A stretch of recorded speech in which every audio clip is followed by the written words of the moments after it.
कावड़ में जल भरकर अपने घर की ओर वापस चल पड़ते। फिर चौथे दिन जब राघव अपने घर की ओर लौट रहा था, तभी उसे रास्ते में एक औरत मिलती है जो अपने घर के बाहर बैठकर रोए जा रही थी। क्या हुआ बहन, तुम रो क्यों रही हो? रो नहीं तो और क्या करूं? अंदर मेरा बच्चा और बीमार पति भूख से तड़प रहा है। अगर उन्हें कुछ खाने को नहीं मिला तो ऐसा ना हो उनकी मृत्यु हो जाए। मेरा उन दोनों के अलावा इस दुनिया में कोई नहीं है। ये सब देखकर उसे बड़ा बुरा लगता है और वो अपनी कावड़ लेकर उसके घर के अंदर जाता है और उस पानी को उन दोनों के मुंह में डालता है। अब वो दोनों ठीक हो जाते हैं, लेकिन राघव के कावड़ का सारा पानी अब खत्म हो चुका था।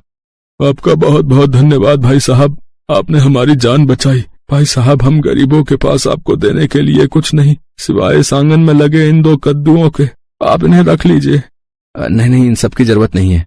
राघव को अपने घर पर अपनी बेटी की चिंता सताई जा रही थी, लेकिन फिर भी वो उसे वो कद्दू दे देते हैं, जिन्हें लेकर वो जल्दी में अपने घर आ जाता है, जहाँ उसकी पत्नी उसकी राह देख रही थी। आप आ गए जी? पानी वो कहाँ है? बिटिया को उससे नहलाना है ना, उसकी तबीयत दिन पर दिन खराब होती जा रही है। रजनी, वो बात यह है कि... फिर वो उसे सारी बात बताता है।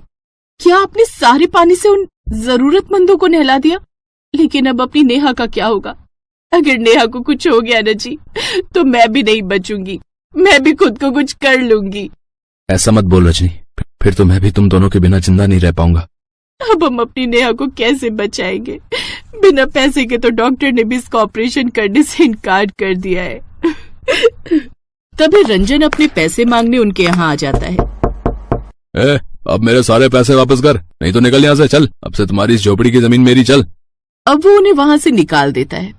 अपनी बेटी को गोद में उठाए वो रोते हुए वहाँ से चले जाते हैं। साथ में वो दिए हुए उन 2 कद्दू को लेकर भी चलते रहते हैं।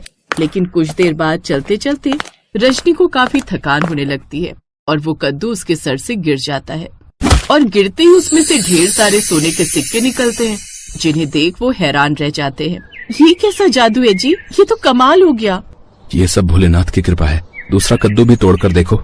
उसके अंदर से भी ढेर सारे सिक्के निकलते हैं, जिन्हें देख वो दोनों बहुत खुश होते हैं। तभी आकाशवाणी होती है। मैं तुमसे बहुत प्रसन्न हूँ राघव, इतना सब होने के बाद भी तुमने जरूरतमंद लोगों की मदद की। मेरा तुझे वरदान है कि अब से तेरी सारी मुश्किलें दूर हो जाएंगी। फिर नेहा भी पूरी तरह ठीक हो जाती है और उनकी गरीबी भी दूर हो जाती है।